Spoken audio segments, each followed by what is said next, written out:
Hello, everybody. Welcome to the Art of podcast. I'm Bradley. I'm Charles. And today we are talking about the Conservative Party of Canada. So we might lose the one American listener that we might end up having. Yeah. I think this, to preface why it's the Conservative Party, I would say I'm conservative for sure. Mm-hmm. And you want to be conservative, but you've had issues with some? I'm moderate, but I'm conservative leaning, and I'm not a fan of Trudeau. So at least at the moment, I'm a conservative party supporter by force, yeah. By default, yeah. Mostly conservative. I don't pay a whole lot of attention to the Liberal Party, maybe just because lately it's just been Trudeau and they are the government. So, but I don't know. There's a lot to the Conservative Party of Canada, and it'll make for a good conversation, I think. So, Yeah, I'm sure we'll do one on Trudeau at some point. Oh, yeah. I guarantee we will. Mm-hmm. For sure. But, yeah. Okay. So, what are your political beliefs then? We might have mentioned it in other podcasts, but let's not assume somebody's listening to every podcast. So we shouldn't retread. I guess that's something we haven't really discussed before, but we probably shouldn't retread a half an hour of discussion. But it might be important to retread 2 or 3 minutes once in a while, right? Just give a quick synopsis. Yeah. Okay, I'm as moderate as it gets. Like, it's fiscally and socially, or? Well, definitely socially moderate. When it comes to fiscally, like, I definitely lean conservative. I don't know. I mean, if Trudeau wasn't the leader of the Liberal Party, I might consider myself like I could see myself voting Liberal at some point in my life with a good leader, right? That permitting. What about like authoritarian versus libertarian? Libertarian. Libertarian. Oh, for sure. Libertarian tending or like straight up libertarian? I mean tending. I do think there should be like, some element of rule of law. I think if you take libertarianism all the way, anarchy. Sure, that's like fascism. Of course, we mean like within reason. No, I'm pretty libertarian. I'm not for like telling people what to do, but then there's the whole vaccine thing, which maybe I'm slightly more authoritarian there. But are you of the there's that famous phrase, I can't remember who said it, but it's that the government's so small you could drown it in a bathtub. Yeah. You ever heard that? Yeah, I haven't heard that, but it makes sense. Yeah. Maybe. I wouldn't say I'm quite there, but so you. What about you? Okay, me, definitely libertarian leaning. And the less the government gets involved, I think the better most things operate. I think that the government should only be involved with things that only work because of the federal government, right? Like a military, sure. Medicare, right? Like medical. That's mostly provincial anyway. That's mostly provincial. But even like that's something that a government needs. That's something that a government needs to control, right? I think some sort of social net. I don't necessarily agree with like. I'm okay with where we are now, but I don't agree with some types of social nets that exist, right? Like UBI and stuff. But like that should be the federal government should have the responsibility to do something like that. And also for like, I don't know, fixing the market and like monopolistic situations, for sure, get involved there. Yeah, but, some economic regulation. Yeah, some, right? But I think in general, the less they do, the better. Yeah, sure. They're not exactly the best at spending our tax money, so yeah. And not currently. That's for not sure. currently. Yeah. And then I'm definitely fiscally conservative. Very fiscally conservative. I would. Yeah, we'll get to that later. We'll get to that in the end anyway. Well, so socially, because that's going to really come into this debate. So socially, I would be right tending, but I'm not right in. I don't want to take away anyone's rights. I just want to defend the rights of all parties involved. Right. So like, now, I think the big thing to get on it quick is like, I'm not against gay marriage, but you shouldn't have to force any officiant or pastor to marry a gay couple. Right. So now, ideologically, how close are you to Leslyn Lewis? Because that probably pretty close. Yeah. Okay. Yeah. Okay. Yeah. But she's for. I think actually I'm fairly close. She's the only one running that wants abortion law, and she's not saying. Can you explain to me, like, does she want to ban abortion, or does she just want a restriction? Restriction. Okay. And all the other ones said they don't want to touch it with a 10-foot pole. Right. Okay. Do you know what her restriction? I'll search it. I'll search it. Okay, so right now, to give her background, she's the only female running. It's kind of funny that she's the one that wants abortion laws. Also, the only black person running. Only non-white person running. Only female. Yeah. It is kind of funny. She's in third place. She is in third, I think. Really? I think. Yeah. No way. I think she'd be a strong. We'll talk about all of them though. I mean, her politics are edgy. Maybe that's the reason she's in third. But like, I don't know. She is also the only doctor on the panel currently, so that's interesting. Yeah, is she a doctor? I thought she was a lawyer. She's a doctor. Okay. Yeah. Well, I mean, no, sorry. She has a PhD. I don't think she's a medical doctor. Okay. She has a PhD in something. So name the other ones then that you're aware of. Will I look this up? Pierre Poilievre, John Scheer, Patrick Brown. I mean, not anymore. There was that whole thing. And then Scott Atchison. And then there's the one guy that no one knows his name. Some French guy. Yeah. Well, there's the one that left. Who's the one that Patrick got Brown. kicked out? Yeah, what happened to him? It was something about, I think he was paying an employee of his with campaign funding. Yeah. Or something like, don't quote me on that. Yeah, it was something like that. Some sort of funding thing that was going on. Yeah, and I don't know, I haven't looked into it much, but he was pointing his fingers at Poilievre because everyone's kind of pointing their fingers at Poilievre at the moment. Everyone has been. Yeah. Apparently he thought it was some conspiracy, or he made the case it was some conspiracy against him, but then the actual Conservative Party like the organization of the Conservative Party came out and said like, no, we have actual reasons for this, and it's kind of quieted down since then. But yeah, I don't know how justified they are. The weird thing about that though is that Patrick Brown did, like, before all that shit came out and before he was kicked out of the race, he did say that he was considering dropping out and just staying as mayor of Brampton. Like, he was considering that and he publicly said that before. Yeah. Which, like, was weird to me that he was... I mean, I get that he was upset that he was kicked off the... Yeah, whatever. That's... What are you looking up? I'm trying to find that abortion thing still. I see the article about it. But she wants to discuss it. She said she won't attend the third Conservative debate unless they talk about it. Or I don't know. I'm not familiar. Okay. Yeah. Oh, really? Yeah. Okay. That's interesting. Yeah, I'll look for more. I respect her for being upfront about it and wanting to like talk about the issue because no one wants to talk about it. I respect that. I think that the fact that she's a woman makes it more approachable. Yeah. I think it's also good for some hardcore pro-choicers to maybe hear some pro-life arguments coming from a woman. I think that's a huge slap to the face to the classic lazy argument that pro-choice people say of, you're not a woman, you don't get a say. Because now here's a woman in potentially a place of high power saying that. So here, Lewis is opposed to Bill 21 and calls it religious discrimination. Lewis' campaign released a statement affirming a pro-life policy. Specifically, she would increase funding for pregnancy centers and criminalize coerced abortions. What's a coerced abortion? It's when like your parents tell you to get it and stuff. If like a 16-year-old's pregnant and like your parents are trying to peer pressure you into getting an abortion and stuff. Huh. Because she had a story where she was pregnant growing up. Okay. She had a young pregnancy. I can't remember. She might be like 16. But so she never proposed any actual restriction on abortion? Nothing severe anyway. Don't worry.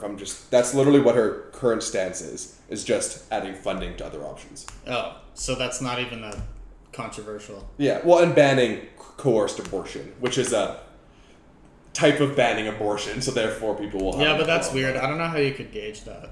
Like, yeah, how would you be able to... It'd probably just be one of those things that you can't really enforce. It's just the fear factor that they're hoping scare some people away. Or maybe they'll make it so like a 16-year-old can report their parents or report something, right? Like, whatever the exact situation is.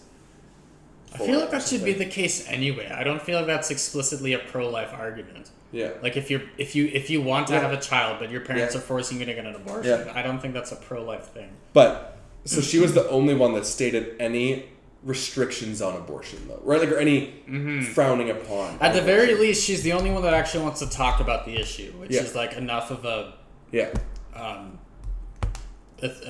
quality in and of itself, right? Yeah. So yeah, that's her. We can kind of go through some things of some of these people. So I guess do we want to talk about the history first before we get into the current? Yeah. Okay. Do you? Yeah. Yeah. Yeah. Sure. Okay.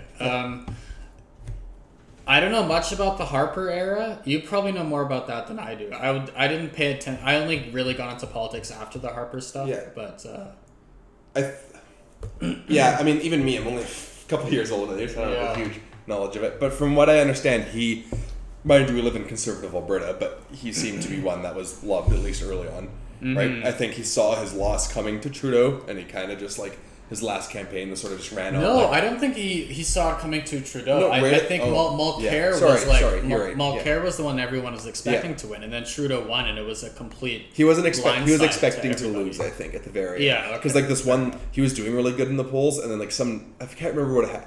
Some sort of drama happened. It was the Senate scandal. Yeah, the Senate scandal. Like he campaigned on like Senate reform. Yeah. And then that never happened, and then he appointed like a bunch of something like that. And then all of a sudden his popularity dropped, which seemed like a ridiculous overreaction. There was also some like hotel room scandal. Yeah. Did you hear about that? Where it was. This is back in the Jack Layton era, so maybe this was too. Yeah. No, I don't know. Well, either way, he was a very traditional, I think, Canadian conservative, right? Like, I don't think he was taking rights away from people, but he had his beliefs and kind of didn't move the needle socially.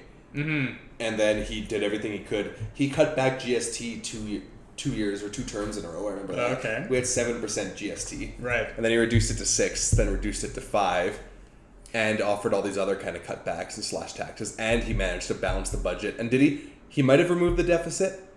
I think we were in a surplus. I thought we were. Yeah, I think we were in a surplus. So, like, I thought we were. Pretty impressive. Well, and then that was also pre-2008. I think after 2008 is when the surplus ended. But no, still good. I mean, Yeah, I think, so that's as early as I go. There was 2 conservative parties before that joined together. And Harper was involved in that. The Reform and the... Yeah, I don't know. I think it was also just the piece... I think it was also the Conservative Party of Canada or whatever. Like, it was... The name stayed the same. It was just the Reform joined it or something. No, I think the original name was the Conservative Party of Canada, and now it's the Progressive Conservative Party of Canada. I think that's what it is. So, you know, we should clarify to everyone, we're talking about the Progressive Conservative Party of Canada. With this, yeah. This topic is about the Progressive Conservative Party of Canada. And everything to do with it right now. Yeah. Right. Okay, and then getting newer than that, Harper got immediately replaced by...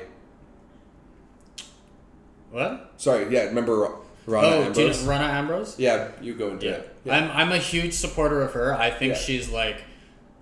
I'm a firm believer that if she ran now, she would win. Like, not only would she destroy Pierre Poilievre, but she would, like, it would be a landslide, and then we would win the next federal election by far. She's really strong-willed. She's really mature. I think she does a very good job of, like, she did a very good job of holding the party together because she replaced Harper as the leader of the party after he left. Yeah, she was interim leader until an actual election. Yeah, that's right. She was the interim leader. She did pretty good, right? Like, as we're going to talk about later, the Conservative Party is a pretty difficult party to keep together, and she did a good job of it. Like I said, really mature, strong-willed. Not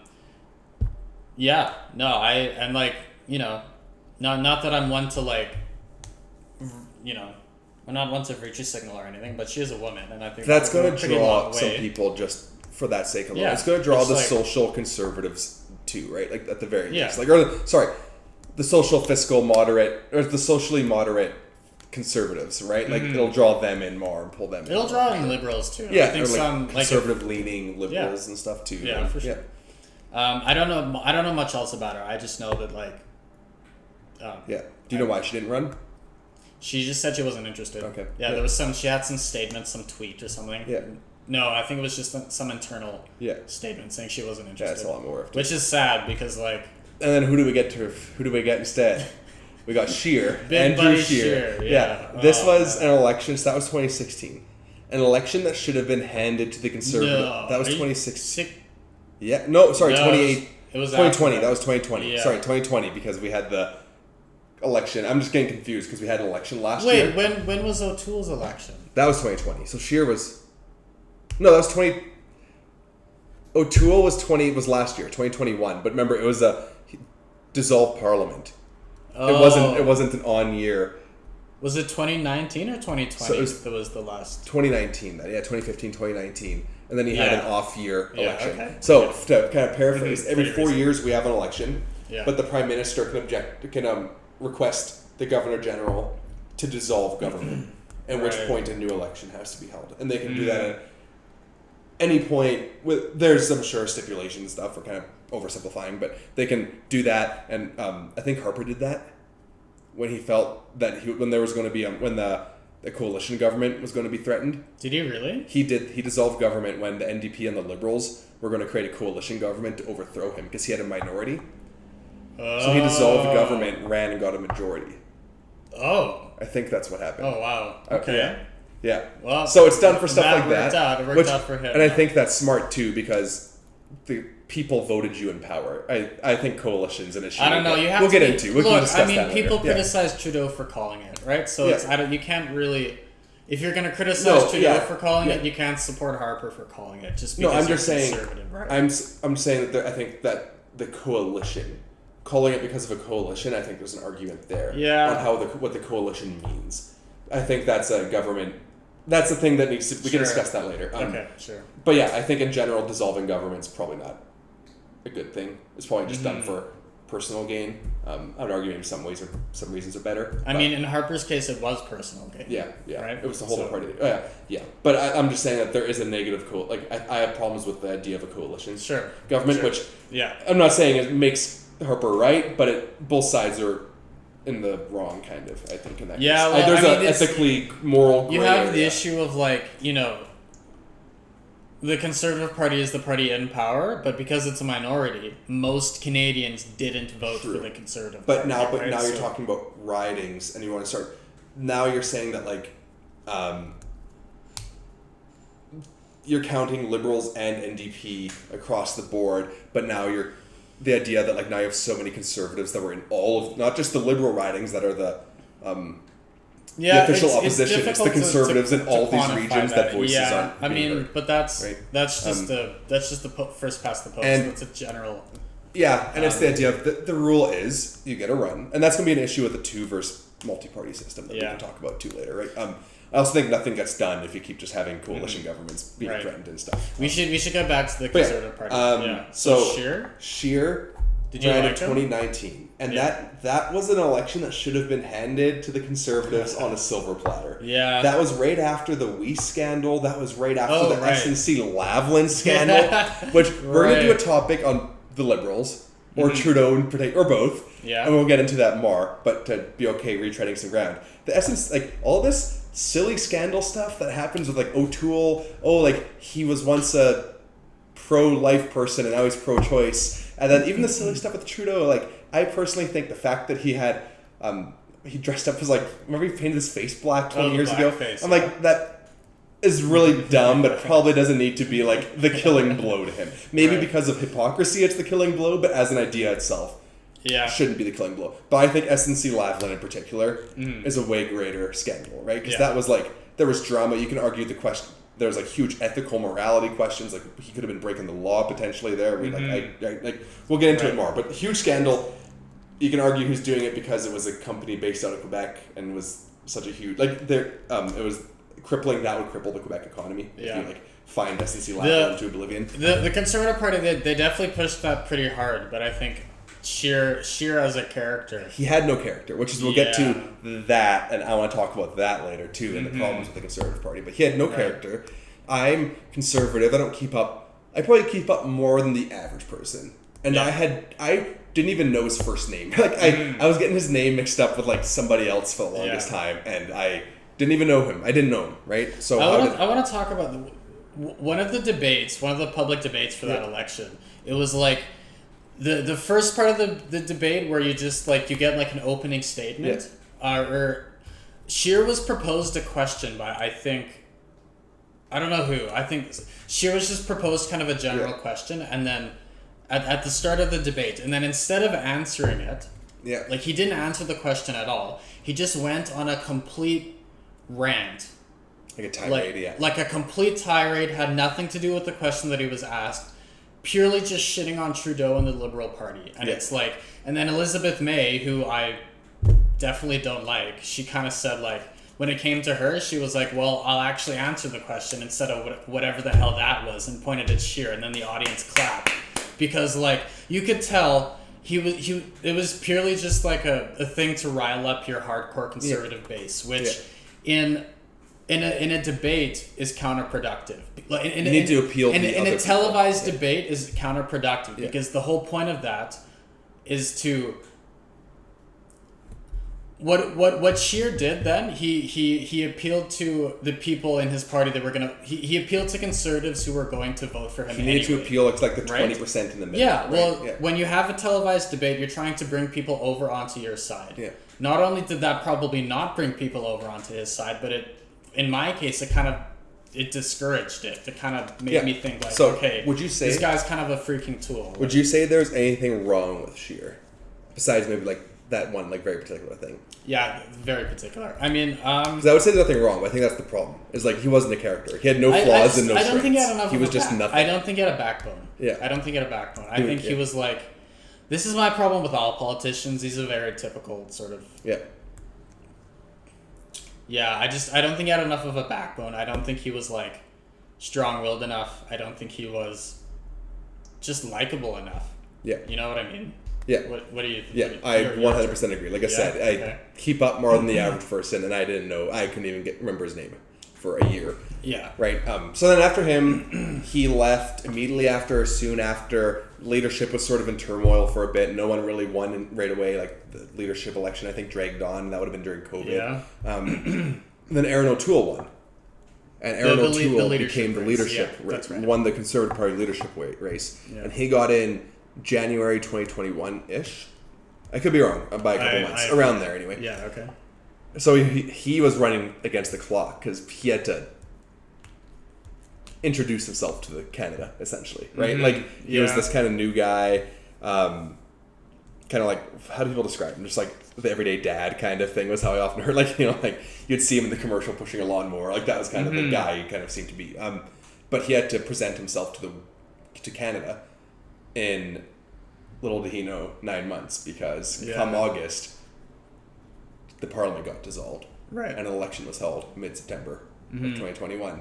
An election that, once again, probably should have went to Conservatives. And you saw the polls, the Conservatives are riding really high. And then at the last minute, like 2 days before, they started dropping. And that's really interesting, too, because you get into, like, have you ever heard of, like, the Shy Tory effect and stuff, and the Bradley effect? No. So the Shy Tory effect is the idea that the polls always skew liberal. Always, everywhere. Why? And no one knows really why. There's ideas of, like, people are scared to admit they're conservative because of how conservatives are portrayed around the world. Okay. In the Western world, we'll say. The Shy Tory effect started in the UK or something, or Shy Tory, like abbreviated. You're a shy Tory, okay. a conservative, right? Interesting, Yeah, and it's the idea that the polls always skew liberal.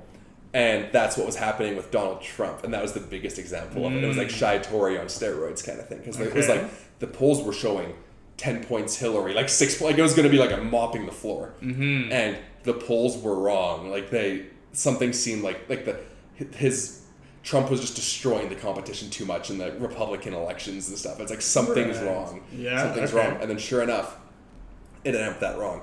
Which actually brings into question the idea of, are the polls actually detrimental?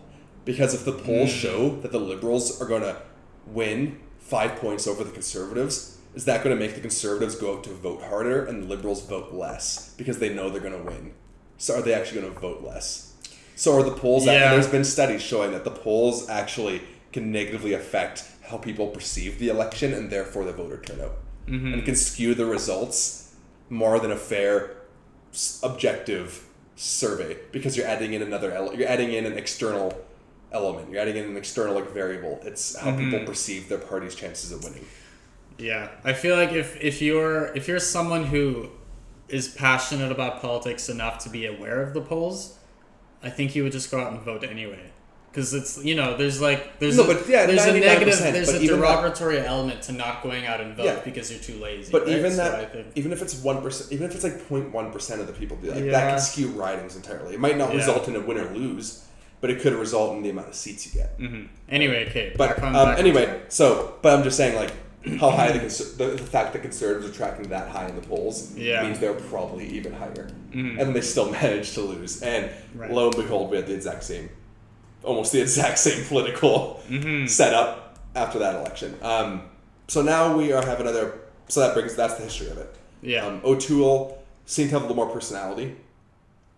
More than Scheer. I liked O'Toole a lot. Yeah. Especially because he was a moderate. Do you remember that?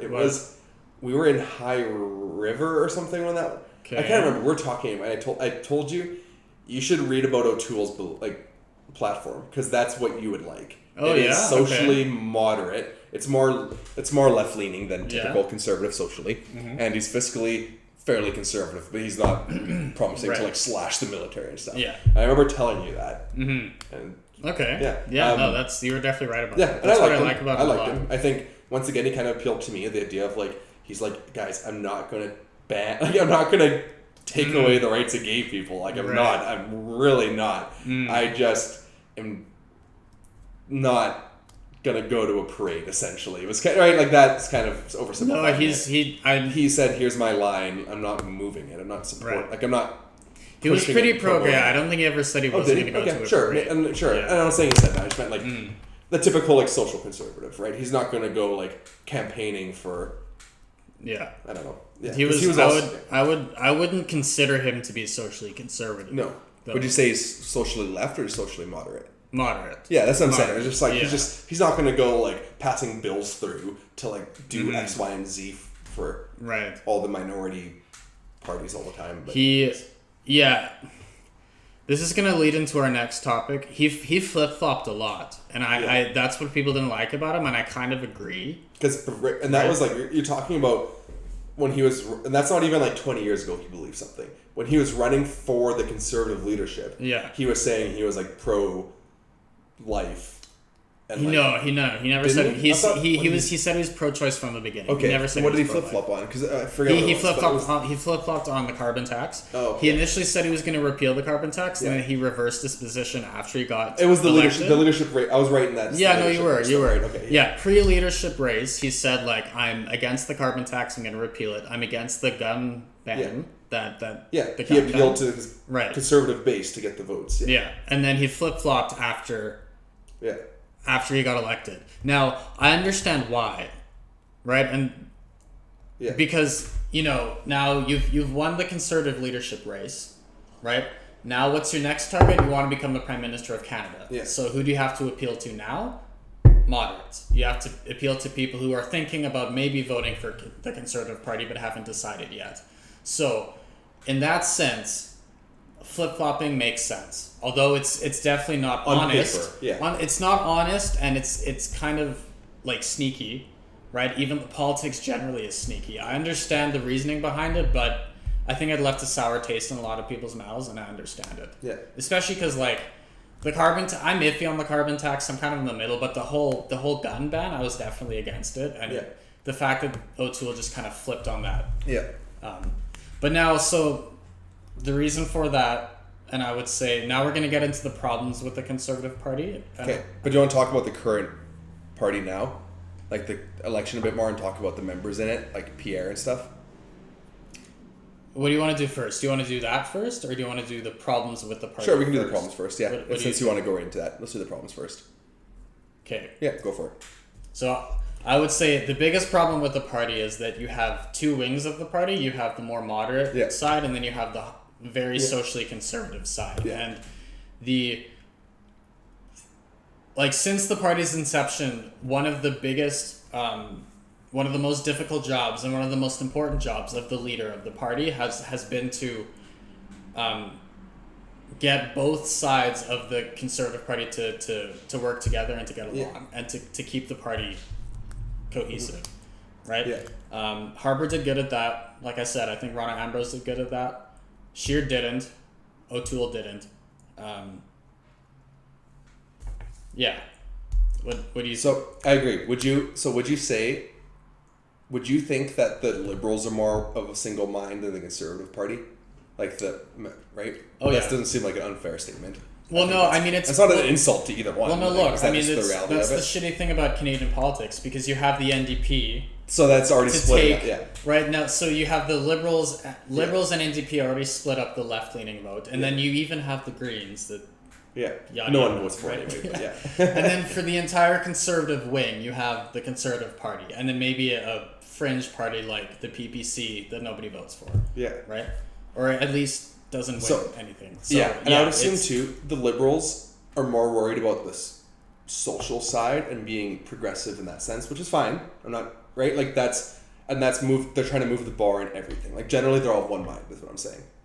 Mm-hmm. Whereas the Conservative Party, you have people that are like, oh, I'm like a traditional like Rockefeller conservative or like a fiscal conservative, or like I'm a conservative, the typical like rural like like I'm anti-gay, anti-everything. You have them. You have the ones that think that we should all just be suit and tie conservative, right? Like I don't know, like you're appealing to all these different thought processes that are conservative. Maybe people are just scared of change, right? Like you're appealing to so many different bases that I think are all these like you have 10,000 people here, 100,000 people here, 1 million people here, and you're trying to appease all of them. Yeah. And I think that's the issue too, is you end up with this confused leadership that doesn't know what's needed to. I mean, how do the Liberals do it? Right? Are people just more of one mind? Not if you're talking about the whole population.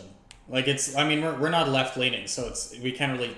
And I guess we haven't had a leadership race in a while to really like dig into like the beliefs of everyone, because the last one would have been we were like 16 years old and wouldn't have cared, right? Right. But I don't know. I think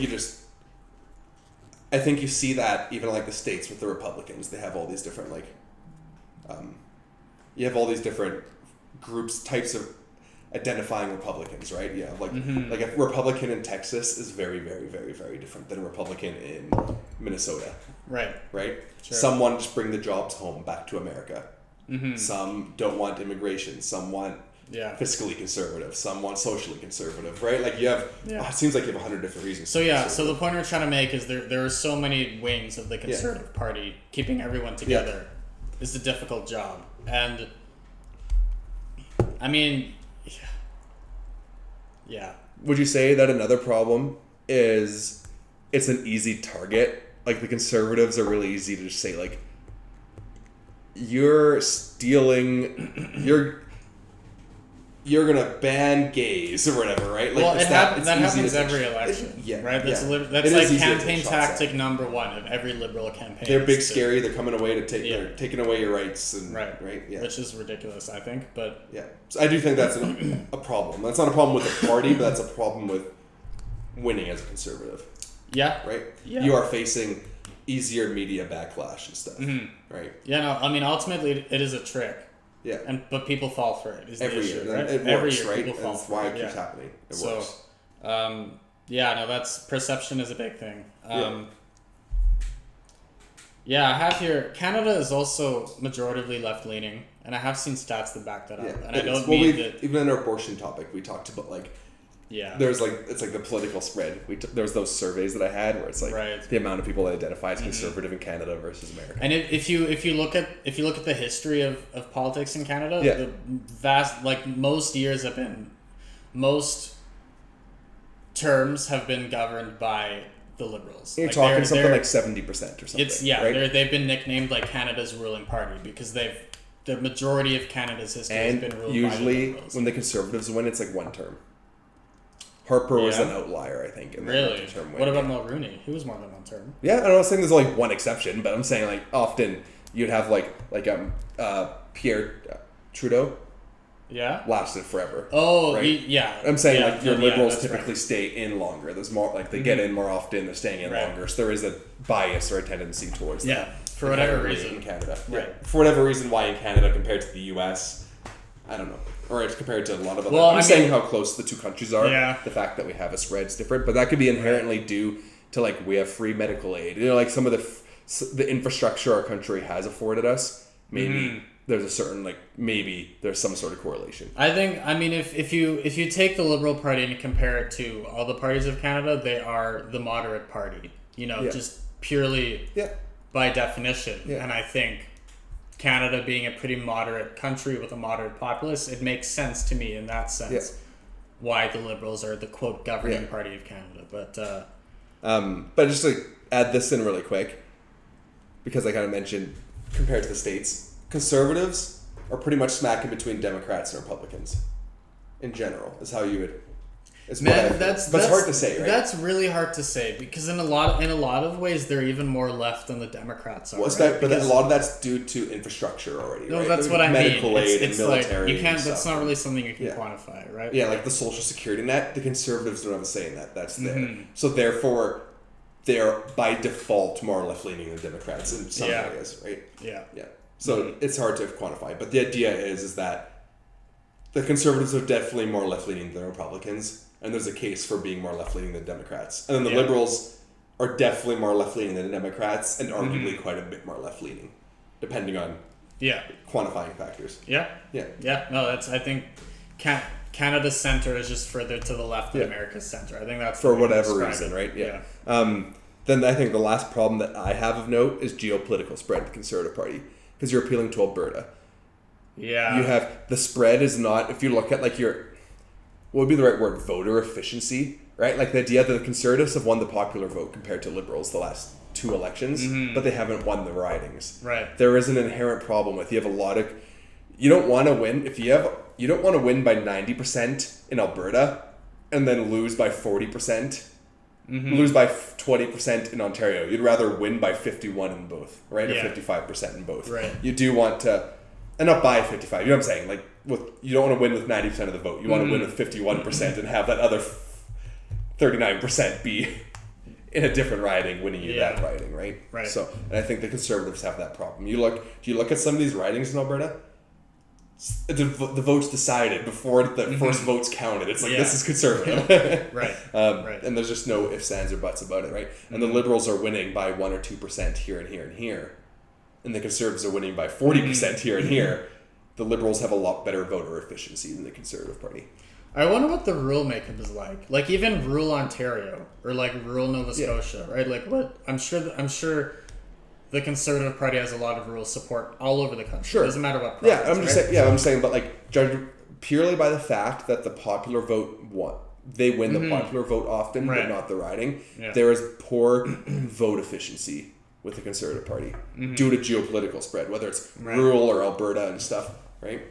Which I think is an interesting topic of like why rural is often more conservative and why coastal cities tend to be more left-leaning. Yeah. There's a weird trend that we see, right? Yeah. Middle of the U.S., conservative.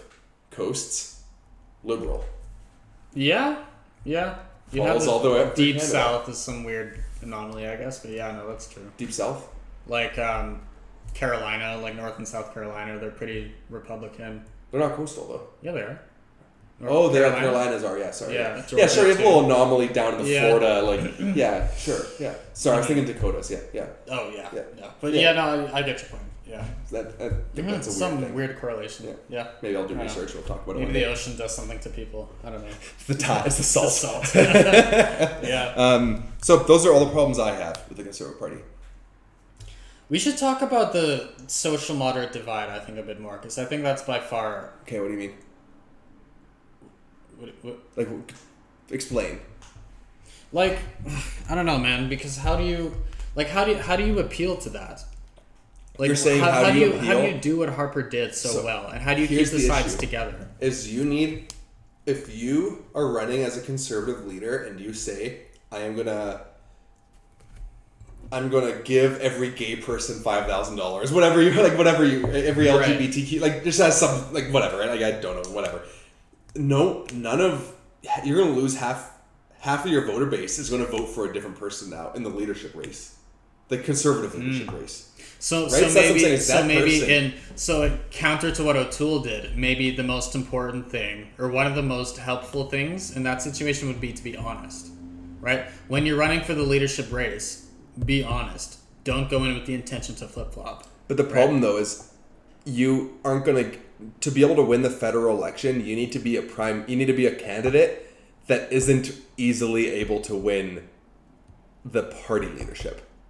Right? Because the person that's most easily going to win the party leadership is a conservative, fiscal, social person. Right? That's going to be the person that most likely wins. Because it's a divide. It's a divide. Yeah, sure, right? but if you're because O'Toole did win. So sure, you want to go down the middle then even. You want to be down the middle. But if you're going to be a very socially liberal conservative and fiscally conservative, you're not becoming party leader. You're not going to win that vote. But that's the candidate that's needed to win the federal election, because you'll still get all your conservative voter base, because ultimately you're the only real chance of winning for a conservative. So are you saying that people kind of have to do what O'Toole did and lie?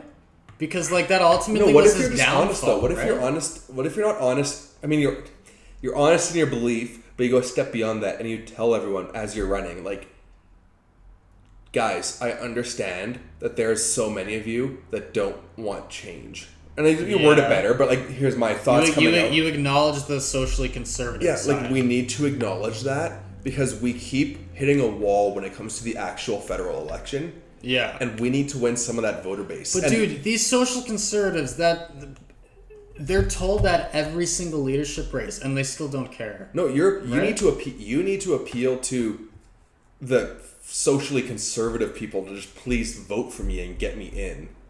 Because I'm the only chance we have of. But how do you appeal to them if all your social stances aren't conservative? Honest and tell them, like, I'm not going to treat them unfavorably. I'm not going to treat them like above and beyond you. I'm just saying we need to acknowledge these people and we need to support them in some capacity, right? I don't know what that is. Then I'm not trying to be the one running right now. We'll get to that conversation later again too. But you need to be honest with them to get in power. And I think O'Toole did okay with that in the parts that he didn't flip-flop on.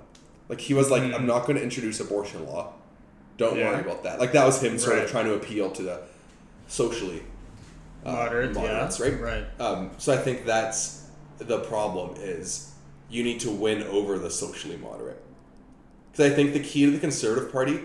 No, I would disagree. Because you need to win over the socially conservative. Because the socially moderate is what already aligns in the candidate race. You're saying in the candidate race you have to? Oh, sorry. Did you mean the federal? Federal. You need to start pulling socially moderate more and more. Yeah. Because when it comes down to it, the social side, the definition of conservative and liberal naturally ebbs and flows and changes over time. Mm-hmm. Right? Like, a liberal 50 years ago is more conservative socially than a conservative is now, right? Yeah, exactly. But fiscally, those are pretty locked definitions.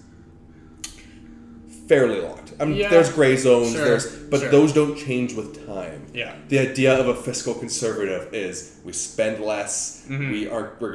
We're not going. The government isn't the best way to spend money. Free market, right? Like, all these ideas. That's always has been and always will be conservative. Mm-hmm. Liberal has been and always will be. We're gonna have more social security net. We're gonna we're gonna pay higher. You're gonna pay higher taxes, but in return, we're gonna give you more and all these things, right? Like, those are very clear definitions. Right. Those need to stay locked. The only way for the Conservative Party to move more liberal is socially. Yeah. In my mind. Right. So then, as a social conservative, what would your message be to social conservatives who are refusing to budge and will not vote for moderate candidates? It would be an honest thing. It would probably look, the issues that might look bad in the federal election, but you'd have to try saying, like, we aren't winning with what we're doing. Right. We aren't, right? Like, we're hitting a wall. We aren't winning. And it's the idea of, like, the definition of insanity is trying the same thing, expecting different results. Yeah. Right? That's almost that. Right. We need to try a different game plan to win the federal election. I want to give you every person here listening is fiscally conservative. Not all of you are socially conservative. Mm-hmm. And I am promising to appeal to the fiscal conservative side of each and every one of you. Right. And I'm not trying to ignore any of you socially. But all I'm asking for is we accept where we're at. And maybe move one thing. Can we move one thing socially? If we can hold the line that's in place now, the status quo, and move one thing, we would be viewed differently. Okay. And that would be my message. It's a good strategy. Like, I think that what you said about appealing to everyone's fiscal conservative tendency, like that was a really good point you made. Yeah. But, like, to the point that I made earlier, this issue is posed to social conservatives every single election, and so many of them ignore it. The issue of your social views do not line up with the majority of Canada's social views, and if you vote that way in the leadership race, we're not going to win federally. They're told that every single leadership race, and some people just refuse to listen. So that's the issue too with people have to understand the meta of voting, because they're not just voting for who you want to win. You also need to realize the chances of at least getting something you want. Right. There is that, right? Like, yeah. It's like, would you rather vote in someone who's really socially conservative into the party and never win the actual election? Or are you going to, in my view, play it smart? And get at least the fiscal conservative and maybe a socially, like, slightly right-leaning, like, something, right? Like, yeah. Here, why would you vote for the PPC party or whatever it was? Right. Why would you vote for that? That taking votes away from the Conservative Party, now the Liberals are going to get in, which is the exact opposite of what you want.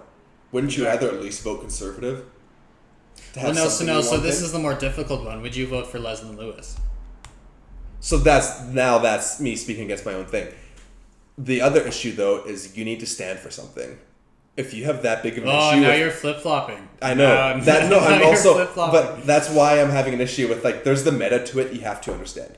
But, for instance, you have to have a limit to it, though. Because you might be Republican, but you hated everything Trump stood for. Okay. So are you going to vote for Trump because at least he's a Republican? Or are you going to vote for independent because you need to show the Republican Party that that was a horrible choice? Okay, I get your point. So there's a balance. Okay, but yes or no, do you think Leslyn Lewis could win the federal election? I think she could win the federal election. What? No. I think it would be interesting. No. Correlation. Okay, sorry, asterisk, not correlation. Aside, she has a better chance than 3 of the other 5. No, that's not the question. Okay, the question is, would she win? No, yes or no? No? So then would you vote for her in the leadership race? Yes or no? No, sure. In the meta, you did a total 180. It's hard. It is hard. I guess. Because the issue too is, if you know Pierre's gonna win, do you at least vote to show support?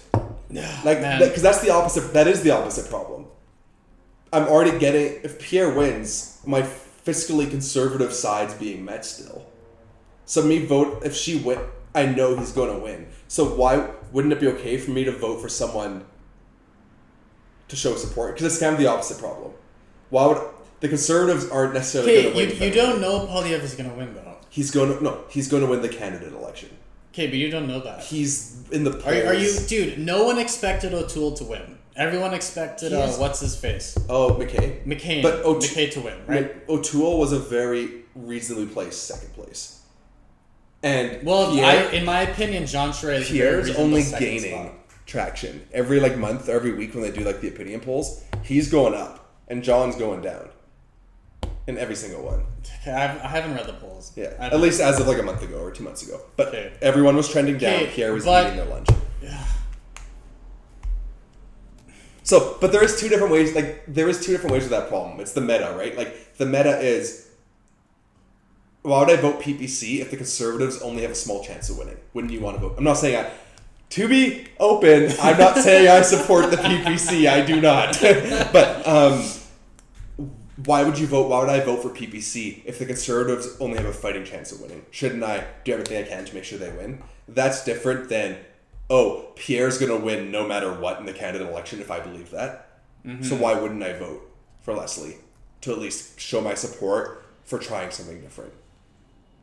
Because there's a difference there, right? There is a difference. It's the importance of your vote. My vote is less important in that candidate election. Right, but now, here's the... On an individual level, you as Bradley thinking that, fine. If a bunch of people think that, and Poilievre loses, then what? Sure. Right? So you're right. that idea on a macro level. That's what I mean. The meta game is weird. The meta of politics, the overall strategy of it and voting, even just voting has such there's layers to it. It isn't just, I believe in this guy, I'm going to vote for him. Right. Because but now, so you still didn't answer my question. Would you vote for Leslyn Lewis in the leadership race? Yes or no? Yeah. You would? Yeah. I think Okay, so we had an entire 15-20 minute conversation about how you gotta vote smart, so... No, but I just told you that there's a difference because my vote doesn't matter in that candidate race then. Because Pierre's winning no matter what. In the Man, I believe it. I believe he is winning. Man, no matter I think what. if we brought that up in some other scenario, you would have disagreed. What do you mean? Like if we, I don't know, man. I don't know. But it's a hard. It is a hard. I get because you that need it's to vote hard. your conscience to a degree, but you also need to vote what is actually going to actually give you what you want in something, right? Like there's a balance to the two, and I don't know. If you vote for Leslyn Lewis and she loses, you don't get what you want. You get nothing of it. I'm showing support, and I'm still getting. But you don't get anything, right? Sure, but like ultimately, I'm getting a conservative candidate running no matter what, which is fiscally conservative. Like something's being. What do you mean? Pierre, I bet you money. I would bet you money that Pierre wins the conservative leadership. So it doesn't really matter who I vote for in that case. My vote doesn't mean anything. My personal vote, not a bunch of people thinking that. My personal vote. Right. So if I vote for Lesley, that's at least one more plus one vote that she sees, that the Conservative Party sees, that makes them realize, oh, this is actually building every time we run every time we do a candidate leadership race. This outlier type person is gaining more and more traction. Maybe there's something we looked into here. Whereas federally, you're just burning votes, sending them to the PPC party because you're ultimately Liberals are gonna get in again, and then it's Trudeau doing whatever Trudeau does, and right, like there's layers. There's another like derivative that's to be considered, and it's how important is your vote in that case. Okay. It's just crazy that we had this conversation for 20 minutes, and the only time that came up is when I brought up Leslyn Lewis. Right? Yeah, because I think the Conservative, that's once the end though, I think that the federal election is very different than the Conservative candidates' leadership election. I don't think there's an example in the Conservative... No, we were talking about the Conservative leadership election. We were talking about when you vote for leader of the Conservative Party. If you want to play it smart, you have to vote for someone who will win the Canadian election. Yeah, you're right. Okay, you're right. Yeah, I see. I'm thinking of it too hard on the one side. Yeah. Yeah. Oh, look, it's your opinion. I'm not going to give you shit for it, but like... No, but you're also pointing out... I feel like it's also like a spiral argument. That there's always but this side. Mm-hmm. And then you go to A, or you go to like the left. Yeah. Not left-right politically, but you go to like to the left of your two choices, and then it's... Oh, but I didn't consider this, so you go back to the right, and it's going to go on forever, right? Like you kind of brought up that question. It's like, okay, well, now I'm back to this. Okay. Yeah, but no, there is a method to it. That's I think. Ultimately, that's a huge negative of the first past the post system. Is you have to be. There is the voting for what you believe in, and then there's the strategic voting, and in this case, they conflict. So it's like, what do? You have to choose. Right? And in some situations, like I was trying to explain, maybe poorly, one might actually be a more obvious method than the other. Maybe it's better to vote conscious or to strategically vote, right? Mm-hmm. I get the point you're making. If the outcome is less obvious, like you clearly seem to think Poilievre is going to win, so if the outcome is less obvious, should you be more strategic? Yeah, then yes. Right? Yeah. If the outcome was more up for debate, I would vote strategic. Mm-hmm. Yeah. That's also dangerous, though, because even though you think Poilievre is going to win, there is absolutely no guarantee. And every time people make predictions... Yeah. Right? Like, there are people who make every election, there are smart people who make predictions and they're wrong. Yeah. Right? So there's no guarantee that one of them is going to be you. Yeah. Right? True. So, okay, so we kind of talked about, I guess that we talked about problems, but we started talking about the leadership. So do you want to now switch to the current leadership race? Sure. Okay, so we've had a new leadership race. O'Toole stayed in power for quite a bit after losing. He didn't quit right away. And remember, he was being like forced out by the Conservative. Like he was forced out. Yeah, like there was a bunch of drama, right? And a big vote of like no confidence happened or whatever, and he got kicked out. And then they had another election. The call went out, and we got a bunch of people. A few of the same as kind of everything. You have one career politician in Pierre, and then John. You have two career politicians. Yeah. You have someone almost like the equivalent of being privately funded in Lesley, being like, I'm going to make a difference. And then you have people that, in my mind, they all look the same and blend together. Oh, actually, I want to go really quick. Another problem with the Conservative Party. We keep electing emotionless suit and tie people. We do. No character, right? I thought O'Toole had character. He was getting there. Yeah. That was better. But these people that have no personality, they're just a standard businessman-looking guy. Here's the thing. I don't think Harper had a lot of personality. I really got to say, I don't think he did, but he did a really good job. So it works, but there is a problem in that there is unfortunately, and this is a problem too, there is a celebrity popularity contest in voting. Yeah. Right? No, you're right. And that's why Pierre's winning in the polls right now for the conservative leadership. Mm-hmm. There is that's why Trump won. There is he turned it into a reality TV show. It was right, like look, we're gonna but anyway, I want to say something about that again too. But it's just these people that all look the same. They're standard. If I saw half these candidates running walking in cross-iron mill in like a mall, I wouldn't even think twice of it. I would not recognize them in front of a crowd. Right. If there was a gun held to my head. Yeah. I would definitely recognize like Trudeau, right? Mind you, he's in the news more, I guess. But but it's these people that have like Trudeau, as much hate as we give the guy, he has personality. Yeah. He has charm, or had it. I don't know, maybe not so much anymore. But right, like he had a character. Yeah. And that's something I think the Conservative Party lacks is these people. We don't have people running that have charisma. You should be extroverted. You should be like, it's an extroverted job. You should very clearly present as extroverted. I guess people are just way too, conservatives are way more worried about the ideological which is good. part of it. Which is good. It is a good thing. It is a good thing. That's in a vacuum, that's good. I agree with you. The popularity contest thing sucks, and it's unfortunate that that's a factor for so many people. But since it's a factor, we need to understand that too, right? Yeah, for sure. So, and then one thing I wanted to say is we're doing this topic on the Conservative Party. I'm just saying it right now. I'm going to do one on the Liberal Party, one on the Republican Party, one on the Democrat Party. And those ones will all be skewed probably more to like Biden, Trudeau. Yeah. I think we could do a discussion on Trump in particular, and we could do one on the Republicans, because the Republicans have some interesting, like, how they used to be kind of like the left-leaning party and stuff. Sure. Okay. But yeah, so the candidates.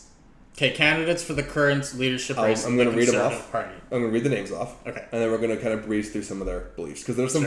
It sounds boring, but there's some wild ones in here. So I'm on Wikipedia, so it's not going to be super in depth info, but it's laid out nice. So it's Scott Aitchison, Roman. Oh, that guy. Baber. He's the guy. Baber, yeah. Okay. He looks just like the other guy. There's Jean Scheer. I'm going to butcher his last name. French man. Yeah. Leslyn. I keep on calling her Leslie. It's Leslyn. Yeah. Pierre Poilievre.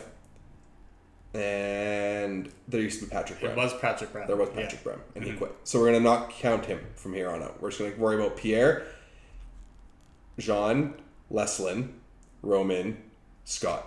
Sure. Right? Okay. Which one do you want to start with? Should we get the boring ones out of the way? Like Scott and Roman. Sure. Okay. As much as you like. I don't know anything about Roman. I know nothing about the guy. I don't know if you know anything about him. No. Okay, I actually like Scott Aitchison, and this is all I'm gonna say. I would love to live in a parallel universe where people like Scott Aitchison are world leaders, because I think it would be a better world than what we're living in right now, 100%. But like you said, because so much of politics is a popularity contest, someone like Scott Aitchison would never win. Yeah, because he's boring.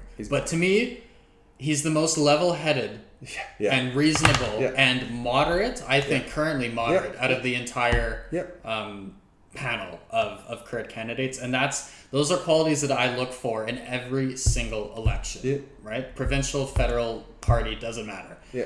So I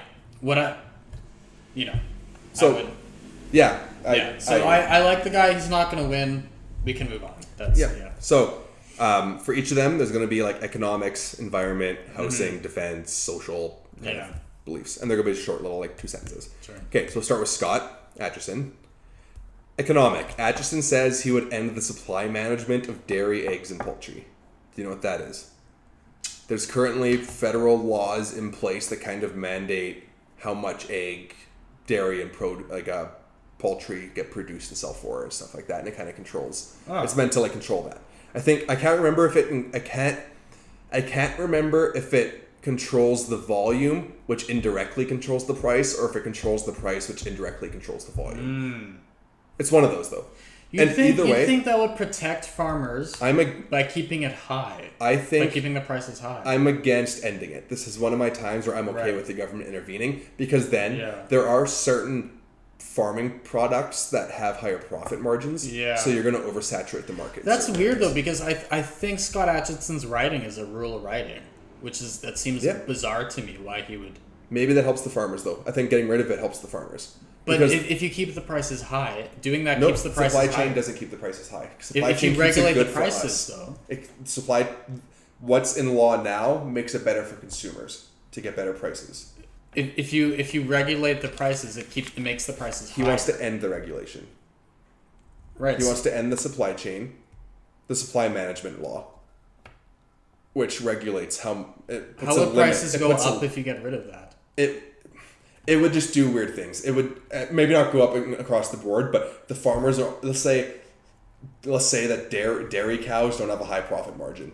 No, farmers are just going to ditch that. That is an unreliable source of income. We're all going to make eggs now. Dairy's all of a sudden expensive. Eggs are cheap, and because farming is so dependent on especially crops. Mind you, this isn't for crops, but so dependent on season, weather. Your crop your yield one year can be way different than another year. There's so many. There needs to be regulation to kind of regulate. Yeah. And I'm sure some of my farming friends are going to listen to me and shoot me because of this.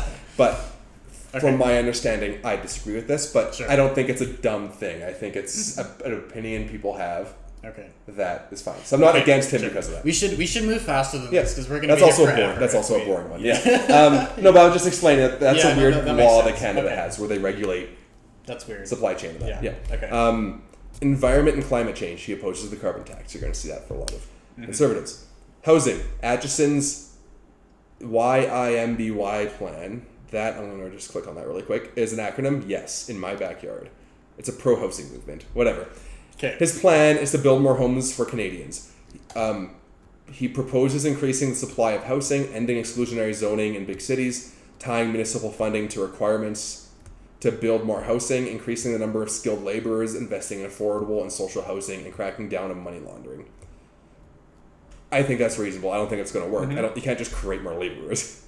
Yeah. I think the idea of tying, I like the idea though of tying municipal funding to their building rules. Yeah. Defense. He calls for Canada to meet NATO's defense spending target of 2% of GDP, and says he disagrees with putting a no-fly zone on Ukraine. I 100% agree with all that. Canada needs to step up its NATO to the requirements. Wait, sorry, the no-fly zone? What? He doesn't want a no-fly zone above Ukraine. Sorry, is that So right now we're going to okay, wait. So are you saying that he wants Russian planes to be shot down? He doesn't. Oh, he doesn't. He doesn't want the American government or NATO. He doesn't think NATO should go in Ukraine with anti-aircraft guns and start shooting down. I had a brain fart just then. Yeah. Okay. Never mind. And I 100% agree with Ukraine isn't part of NATO. We can't. That's NATO's a defensive alliance, not an offensive alliance. Yeah. Social. Scott Atchison is pro-choice on abortion and says he'll defend a woman's right to choose abortion and ensure that women have access to the resources they need to make their own informed reproductive health care decisions without judgment. I don't necessarily agree. We don't need to get into that. But once again, that's a standard socially. Okay.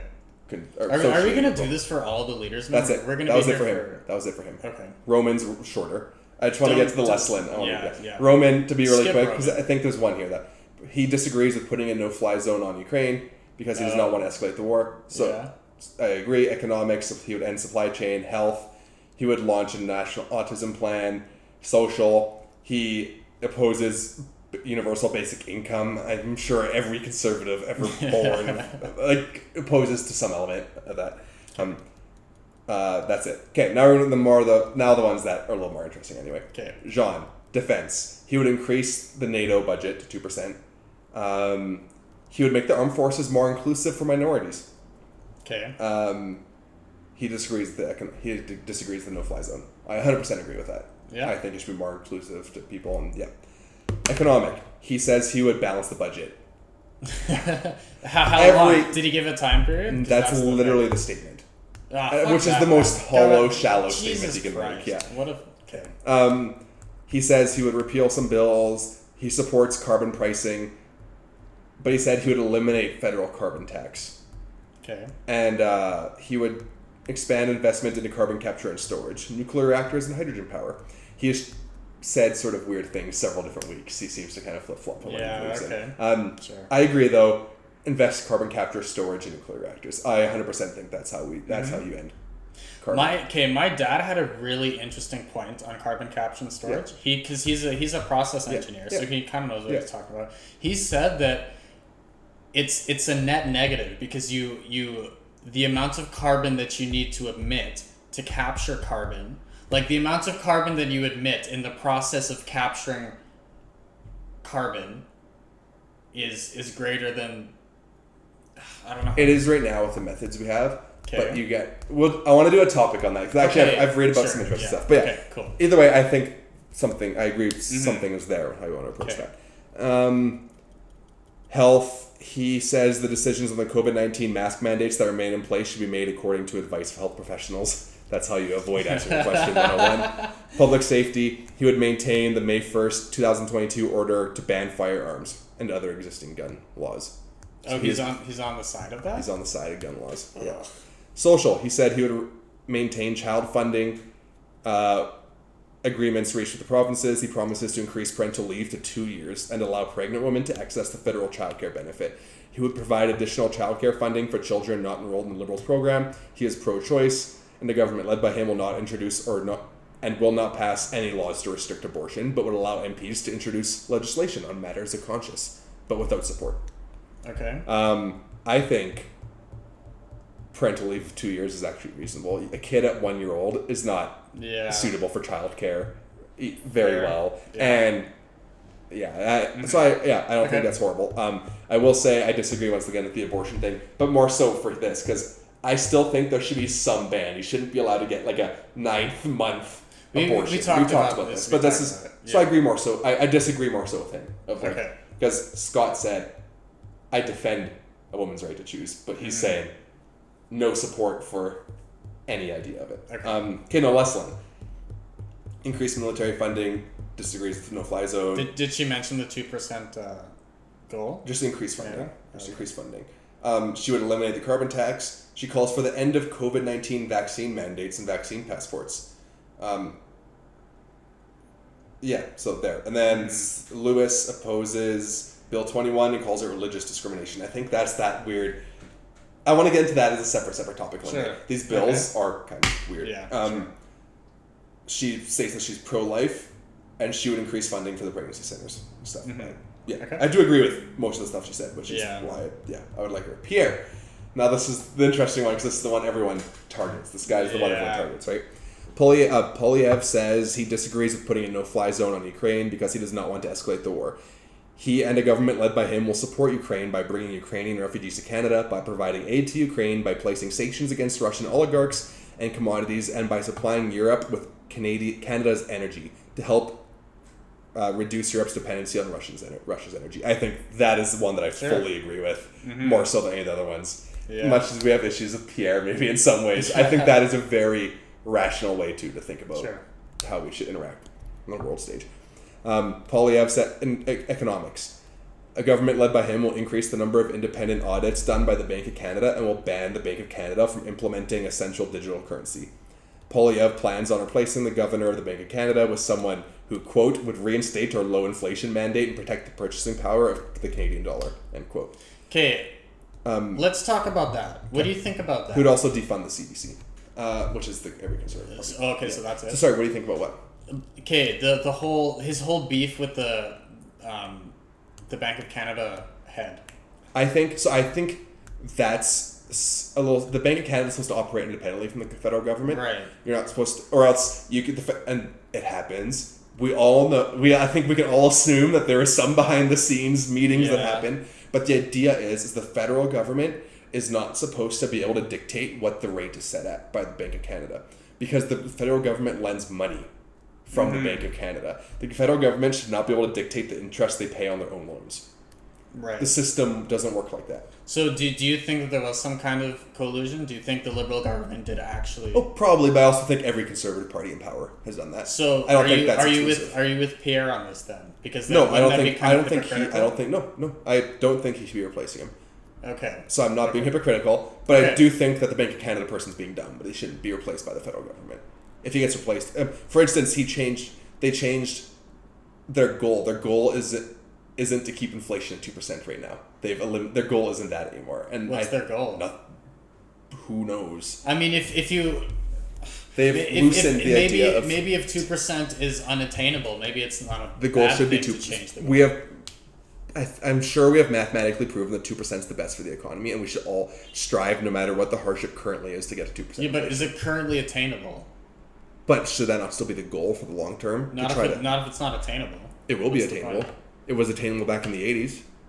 Yeah, I'd want to know what he replaced it with. Like, from what I understand, he just said we're no longer aiming for a 2% target. Like, we're just leaving it kind of open and seeing what happens. Which you need to have a goal. No matter what what you're doing, there needs to be something you're aiming for, or else you're just wandering aimlessly. And I think that might have been the federal government of America, but I'm pretty sure it was the Bank of Canada saying that. And if that was the Bank of Canada, I agree. He's done. Mm-hmm. But Pierre shouldn't be the one Pierre can't be the one to fire him because of the conflict of interest. Right. So I'm not being hypocritical, just for the record. No. I wasn't judging. I wasn't judging. And then really quick, he just says he appeals some environmental bills. Housing, he calls for big cities to speed up building permits and reduce government costs required to build houses and apartments. Pierre says the government led by him will sell the underutilized 15% to the government's 37,000 buildings in order to convert those buildings to affordable housing. He calls for the end of health for 2020 COVID stuff. And he also says he promises affordable daycare.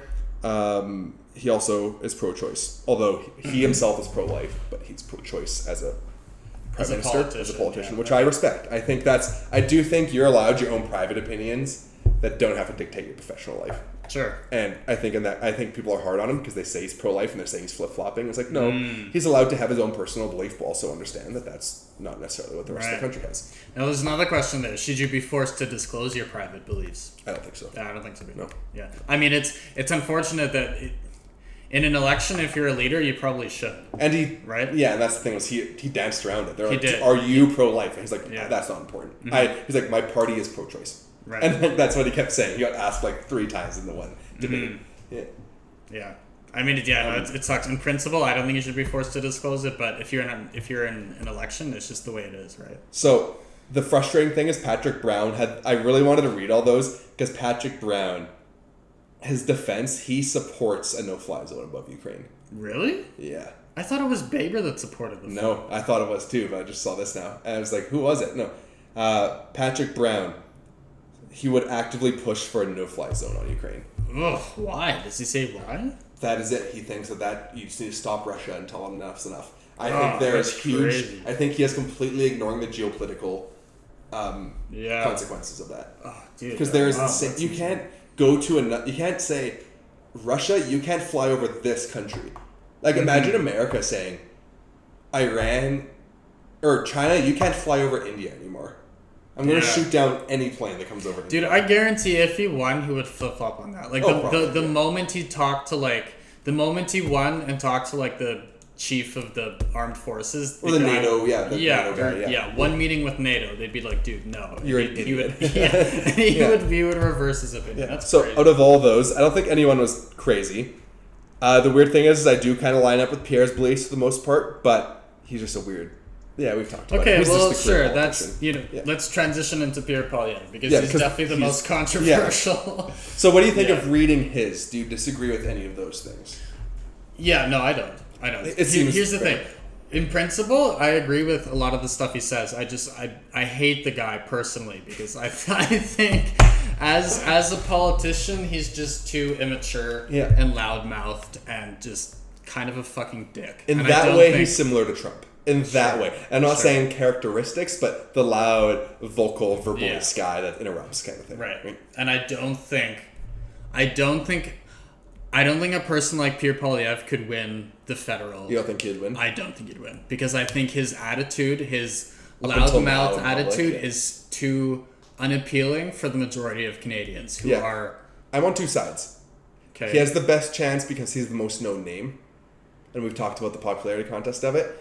But I think the issue is that he has upset so many left-leaning people that probably won't vote on him on principle now. Well, on the popularity contest point, like he's well known, but just because he's well known doesn't mean like liberals are going to vote for him. That's what I'm saying though. Right? Like he has the name recognition, which is important, but unfortunately, it's kind of for the wrong reasons. Yeah. No. Okay. Good point. That's a good point. Opinion polling though. So by Conservative Party supporters, he is at 45% of the vote. Are we talking registered party voters or just conservative? Conservative Party supporters, so I'd assume registered voters. I would assume that's what the statistic is. Okay. He has 45% of the vote. Second is Jean at 18%. Really? Yeah. Oh, that's pathetic. Yeah. That's pathetic. Undecided is 30%. So interesting. It could go quite a ways. Okay, that's interesting. So do you? All Canadians are. This is interesting. All Canadians, Jean is actually kind of neck and neck with Pierre. What do you mean?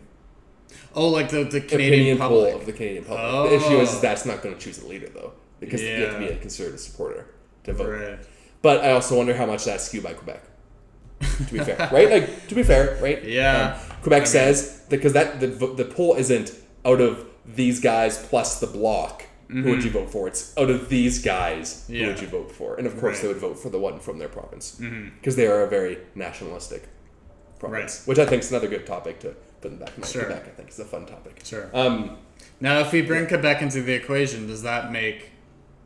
Obviously, that makes John Scheer... Sorry. Does that make John Scheer a more viable candidate to win? What are those numbers from Quebec? Are those numbers enough to act... Like, what would the numbers be of him versus the bloc? Who would you vote for? Because now you get into strategic voting. Are you gonna you could have a real chance of getting someone in that actually has your best interests. Yeah. Or you're gonna vote for a group that's like, they call it the party watchdog, the bloc, because they're never gonna win.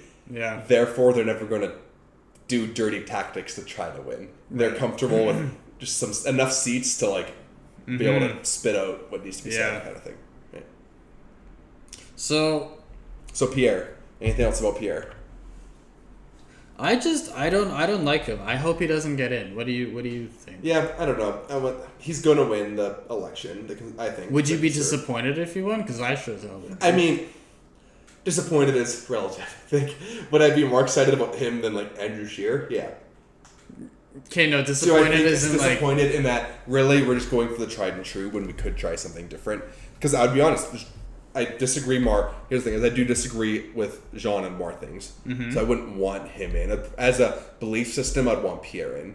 But it'd be interesting, the dynamic of let's get a Quebec guy in. Well, no, or Leslyn, and let's get a black woman in. Sure. I think those are two... I would be disappointed because I think you have two much more exciting candidates that could be an interesting dynamic. They're more exciting, but are they going to win federally? Yeah, and that's what I mean. I would just be very interested to see how those debates go, though, federally, and how the voters, the ridings go. If you could simulate look at some parallel universe where that happened, it'd be interesting for sure. But would you want that? Would I want Leslyn Lewis as the leader of the Conservative Party? No. Do you think any of them win, though? Do you think any of them have a chance of winning?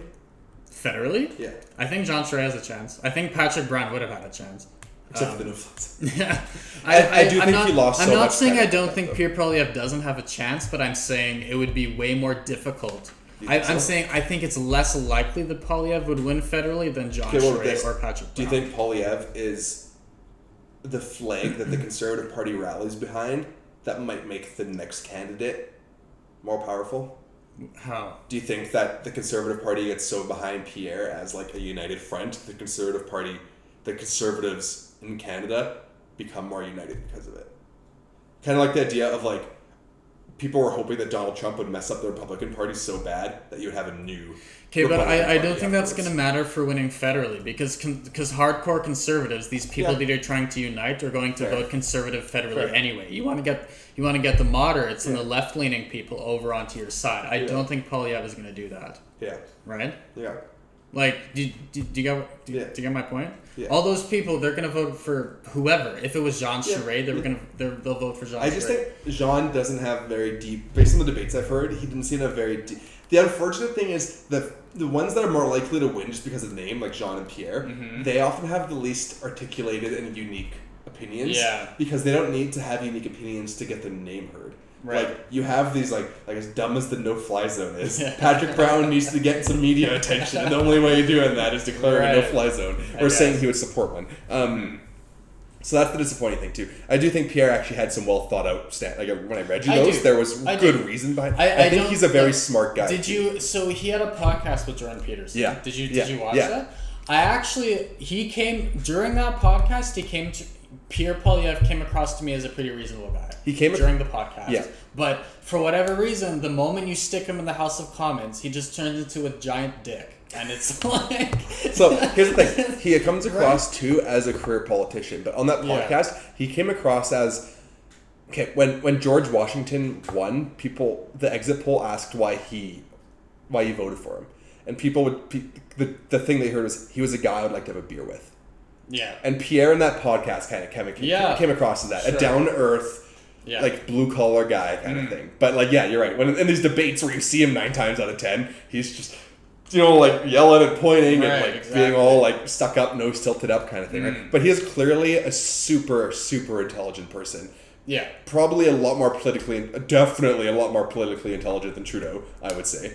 From like an understanding of economy and fiscal rule and politics. Yeah. I would say. Like I would say more than O'Toole, more than Scheer. He seems super knowledgeable. But it's the character, right? That you're You know what really bugged me about him, man? I saw this one. It was an old video. The Liberals released some budget. I think it was pre-COVID. Yeah. And like, I saw a video of an interviewer talking to Poilievre, asking him what was wrong with this budget that the Liberals just released. And Poilievre wouldn't answer the question. He just kept saying it's not a budget, right? And the interviewer kept asking him. He was like, well, like, what's wrong with it? Sure, if it's not a budget, what's wrong with it? Right, and the fucking guy, he literally, over the course of the entire interview, didn't answer the question. He just kept saying it's not a budget. And I'm like, dude, like, because he was the finance critic at the time. I was like, it's your one fucking job to actually answer questions like this. He could just kind of he could have found a way to use the argument of, like, Trudeau's one statement of, like, the books will balance themselves. Like, he could have at least taken some sort of shot like that across the bow, but I just don't understand. Like, he's clearly a smart enough guy to actually have answered the question. So maybe he wasn't prepared enough to answer it, in which case he's not really doing his job, right? I don't know. It just pissed me off when I watched it. I think another interesting comparison, though, is he's sort of a Hillary Clinton type, where he's the career politician that's really smart, but that's a negative. Yeah. Right? Because Clinton versus Trump, you almost have, like, Trump is the Trudeau, kind of like the guy that came, like, sure, I guess Trudeau was, like, born into a dynasty family. It's not quite that. But, you know, the idea of just, like, somebody, like, it's like, what the joke was, like, oh, he's a drama teacher, he's like, and he's the one that dances, he danced around topics at the beginning. He didn't have good answers, maybe he does now, but Pierre is the Clinton, the idea of, like, I got the books, I got the answers to everything, got the fact checks, but there's just something, that's almost the negative, right? Yeah. Like, he's too robotic or something. He's not human. He's not personable. I disagree. I think he's very human, but his human aspects are just unappealing because he's such a dick. Like, I think ultimately, if you act the way Pierre Poilievre does in the House of Commons, I think ultimately it makes you more human because you're showing more emotions. It's just the emotions you're showing are really unappealing to people who are looking for a leader because I don't think his conduct in the House of Commons you is want a calm, collected leader. Right. And in that case, Pierre Poilievre is not that case, in any he's way. like Trump. In that case, he's the one like Trump. Exactly. And sorry, to compare Trudeau to Trump, I didn't mean that. I just meant two people that probably shouldn't be prime minister. I understand the point you were making. But so what do you think about him? Do you think he'd be a good? I think you need a more calm and collected leader. Sorry? You need a more calm and collected leader. So you don't think he'd be a good leader? But the issue is I like his platform. Right. So that's the conflict, right? But so how common is his platform with other leaders though? He had things. He had more. He actually had a housing plan compared to like a couple of them or whatever. Some of them had housing plans. Are any of these housing plans going to work? No, of course not. What was the one big one? The defense budget and stuff, and supporting Ukraine or whatever Everyone mentioned the defense. It was how he handled it. It was it was energy to Europe. It was sending energy to Europe and replacing Russia. Fair enough. I 100% like you said, he's a smart guy. We can be a geopolitical player. We can be a world player. We choose not to be. Right. And by we, I mean the government chooses not to be, right? Like, or they try to be in areas they don't have any right to be when we have an easy energy. We have like the third biggest reserves in the world or whatever it is, right? Yeah. Like, we can be such a huge player on the world stage with energy, and getting Europe away from Russia and like OPEC controlled oil. I agree. That's smart. So none of the other candidates have said anything like that. Okay, fair enough. Yeah. It's I think that's a really obvious. I think that's a very intelligent, obvious. Maybe not obvious, but it's a very easy, intelligent angle to take. Sure. Yeah. Sure. So now my question is, if Bradley Lawson votes in the Conservative leadership race, two scenarios. One, on principle, you'd probably vote Leslyn Lewis. Yes. Two, strategically, who would you vote for? Pierre.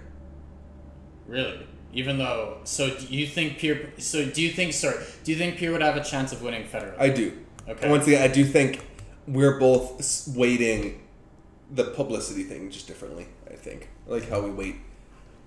What do you mean? How much you think that having a known name helps. Oh, okay. Yeah, I think that's what it comes down to. Is we both view that as different levels. We both acknowledge it's important, but I think I definitely am putting more weight behind it than you. Well, I mean, if my counter to that would be, it doesn't matter if people who disagree with him, it doesn't matter if they know his name or not. Trump. They're not going to vote for him. Trump. People knew Trump's name, and it was for the worst possible reasons, and he won.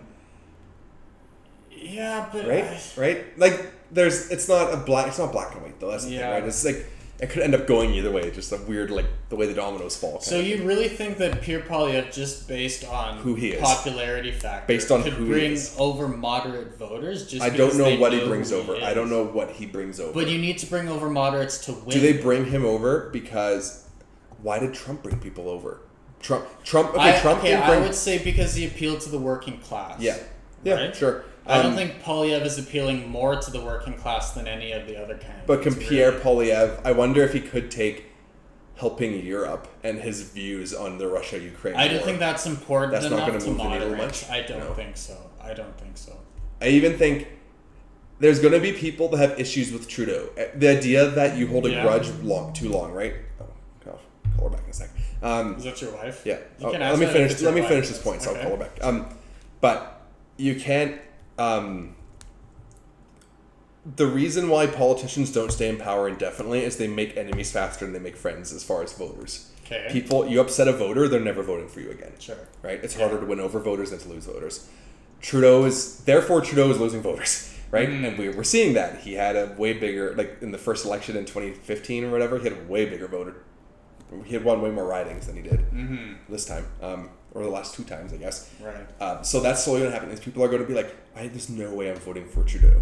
And who's the guy that has made Trudeau look like an idiot in these debates sometimes, right? And it is the finance critic, Pierre. And there's that name recognition. Oh, he clearly knows what he's talking about. He made fun of Trudeau and outclassed Trudeau in some arguments, right? But do you really think his attitude is not unappealing enough to discourage? Trump. I would go back to Trump again. Trump is a 10 times more severe case, and he ended up winning. Okay, but I don't think you can compare Canada and the U.S. directly. Sure. Right? But I think people in Canada are way more. I think the concern of the majority of Canadian voters compared to the concern of the majority of American voters. I think on the Canadian side, the Canadian side leans way more towards the common collected leader than in the U.S. And I think that's could Trump ever become the Prime Minister of Canada? I don't think so. But I do think, you have other issues there. Canada's more general left-leaning and stuff. Right, but once again, it's not all black and white and 1-to-1. But the idea is Trump is 10 times more severe than Pierre in this case. I agree. So even if the U.S. is tending more towards that for X, Y, or Z reason, Pierre doesn't need to have the same effect as Trump. He just needs to get 5% of that to win. He just needs an extra 500 voters here, an extra 50 voters here, an extra 500 voters here, an extra 30 voters here. But you also need to think about the conservative voters that he's losing. He would lose me, dude. I don't think I could vote for him. Yeah. I'm not honestly Would you vote for Trudeau over Pierre? It would depend on the debate. I would have to see the leaders debate, and if it pissed me off enough, I would vote for Trudeau. Really? I'm saying that on the air. That's on the record. What if Trudeau pissed you off more? Would you vote? Well, for obviously, I'd vote for Pierre. Obviously, so it's just going to be a comp. It's going to be like you're going to have like a pros and you're going to have like a tally board. Trudeau and Pierre. Every time this gets dumb, just put a line. What I will say though is it's incredibly unlikely. At the moment, I think it's unlikely that Pierre Poilievre would piss me off less than Trudeau. Maybe. Right? Because I think, like I said at the beginning of this podcast, I don't like Trudeau, but he is a very calm and collected, well-mannered leader. Yeah. Right? And that's something that I appreciate, and that's something that Pierre Poilievre isn't. Yeah. Right? Yeah. That in and of itself might be enough for me to just not vote for the guy. So there, I said it. It's on the record. Do you agree more with Pierre's actual platform or Trudeau's actual platform? Oh, Pierre's 100%. But you would vote for Trudeau because I think the character instead of the platform. Well, think about because the leader of your country represents your country on the world stage. I think if Pierre Poilievre represented Canada on the world stage, public opinion. Don't you remember when Trudeau got laughed out of like the EU meeting? I do. I right, but I think world stage has zero. I think Poilievre would be worse. I think he's too abrasive. So, are you more worried now about Canada's image than the platform or what's actually going on in the country? It's both. I'm worried about both, right? And yeah, that's tricky, man. Because you know what I'm saying, right? You're voting for the character to a degree, but really you should be voting for the platform you believe in. As an idea. Well, in the principle, that's what you're voting for. Strategic voting aside, and in this case it wouldn't be strategic voting, so it's one or the other winning. Yeah. So you're gonna vote for the one you like. What you're only looking at it in the case of our country, right? I'm looking at it globally, right? Yeah, if everything works like if you're only focusing on national issues, then fine. But if you're also considering global issues and how other leaders work with Canada, right? Did you get what I meant? Yes, there? but I don't. But you need to worry about your country before you worry about how others view your country. No, your country can be a hollow husk, but the countries all cheer for you around you. It goes hand in hand, though, right? To a degree, yeah, but you're at a point where our leader is being laughed at on a global stage. Yeah. So, and our country. He's fundamentally being laughed at by people, but do other politicians have a difficult time dealing with Trudeau? I don't think so, because I think he's a good politician. Don't you want? I don't know. You want to, but this is more semantics with how you worded that. You want a politician that's hard to get along with, because that's how your country's interests are best kept. A politician that's easy to get along with is much more likely to say sure. Let me rephrase that then. It's Trudeau. He is better at cooperating. Like how am I gonna phrase this? Name an example where you think that how another country views you is more important than how the country is operating on the inside. Trade relations, right? Like look, Trump left a trail of foreign policy disasters in his wake. I don't think that Pierre is going to leave. That's nearly the same. Okay, well, compared to Trump, of course not. Of course not. But Pierre is a politician. He understands that way more than Trump does. Trump was he would wake up in the morning, sip his coffee, and think about what he was going to say. Mm-hmm. Not even think about. He would sip his coffee and blindly type on Twitter and use an AI program to write a script for what it's going to read. Right? Well, we talked about this in our politics podcast. The issue is that we have no idea what Pierre Poilievre is going to act as a world leader, because he's never been one. Yeah. We have nothing to compare it to. I agree, we don't know, right? But based on how he acts in the House of Commons, right? To me, that's not a promising. It's not promising, right? Because he acts like a dick in the House of Commons. So, is he gonna act differently at a NATO summit or a G7 summit? I don't know. But Trudeau's an idiot in the world stage too, and that's the thing. Even look at he pumped all this money trying to win one of the UN, the 2 seats to the revolving seats on the Security Council or whatever it is in the UN. Yeah. He tried all this time to campaign for it, and then Ireland ended up getting it. No, he had to come home because of the he had to cut his campaign short because of the wet, sweat, and rail protest. Do you remember that? Like when there was that opposition to the pipeline and people blocked the rail. He had to. He was in the middle of his security seat campaign, and he had to come home early to deal with that. He spent more money in the time that he was doing it than any other country did running for it. he worried so much about just gaining a seat just to be able to appeal to something. But why is that a bad thing? Why is that a bad thing? Because you shouldn't have to worry so much about how other countries view you that's your number one priority. No, he wanted a seat on the Security Council. That's what he was worried Why about. does that matter? It doesn't. What do you mean? Why does it's you? No, I don't. Okay, sorry. Actually, that's a bold statement. Why does it matter? But why is that the concern during COVID when your country? No, this was pre-COVID. This didn't get decided until during COVID. Dude, the Wet, Sweat, and Rail protest was the years before COVID. The UN seat was given out at like 2020. Well, that would have been before the vote. No. It was way before. Okay, either way. Okay, I mean, I would make the case that he's not viewed. I mean, he didn't get in. Clearly, pre-COVID, which is when it was. Okay. Right, pre-COVID. There are, 7 seats on the Security Council? No, there's so many more. There's 5 primary voters. And then there are 7 revolving seats. No, there's 2 revolving seats. There's 2? There must be more than 2. Security Council.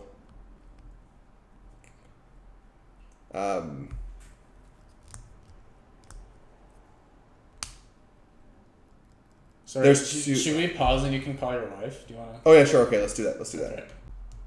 Sorry about that. Had to call the wife back, but you found the answer to this, which isn't super important, but we'll say it's not important to the discussion of conservatives. This whole thing. I'm not trying to talk down what you're saying. I'm saying this whole conversation. Yeah. So there are 5 revolving seats in the UN Security. 10 revolving seats in the UN Security Council. They're split up by region of the world. So there's 3 African states, 5 Western European and other states, 2 Latin American, and 2 Eastern European. Okay. So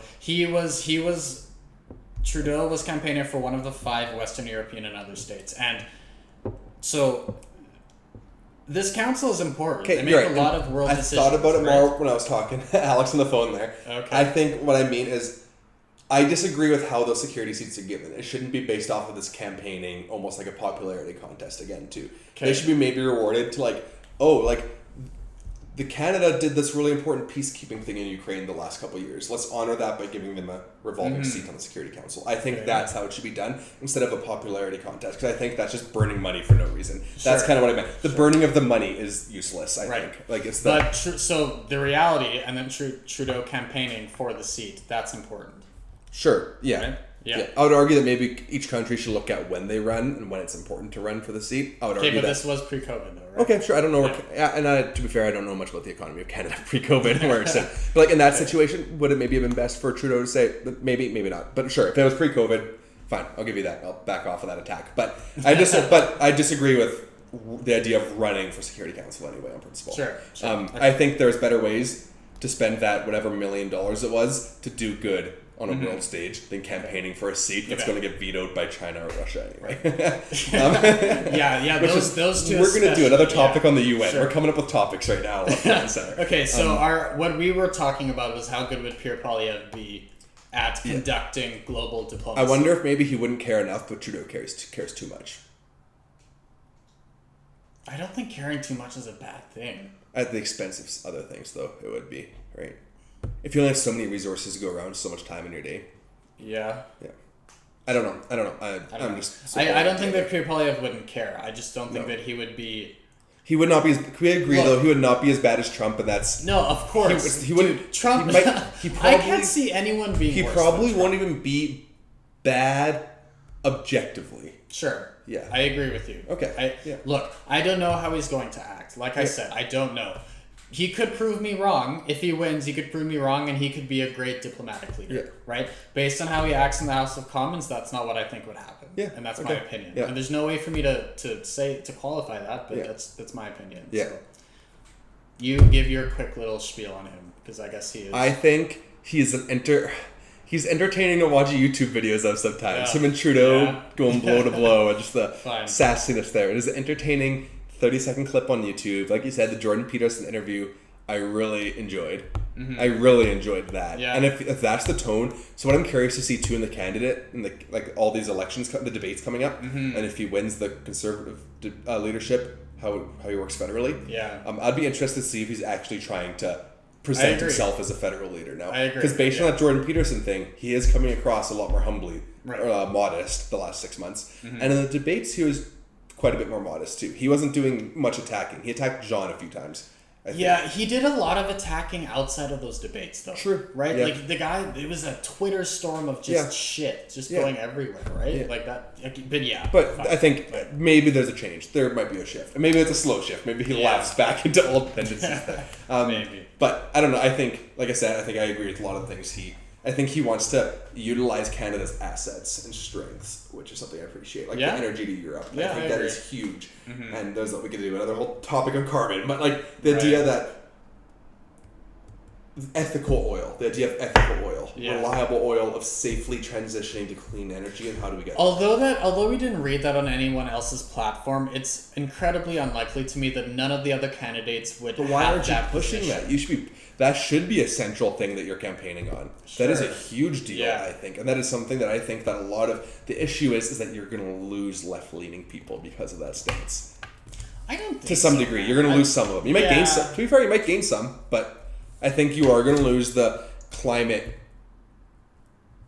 protectiveness. I think most of them are NDP voters anyway. I don't really think you side. think the moderates aren't going to have that strong I think opinion? the moderates are like maybe not majoritively pro-oil, but at least reasonable. Like maybe they wouldn't support Energy East, but maybe they would support exporting more energy to Europe and getting it off Russia. Yeah. Maybe that's one thing. One thing I actually wanted to say too in regards to foreign opinion. We have lost a lot of foreign investors in like Alberta energy fields. Oh yeah, because of like Trudeau's flip flopping rules and the like dance you have to go around. So like if you can look at it government, or you can look at even like the opinion of Canada from international businesses and multinational businesses, and I think that's another important thing. That to me seems like it's a direct result of Trudeau's fiscal policy, which is, in my opinion, objectively bad. Objectively, right? So that has less to do with his conduct as a politician, but more to do with his stance on the economy, right? So, and a solid, consistent stance, too, right? And that's the thing. Yeah.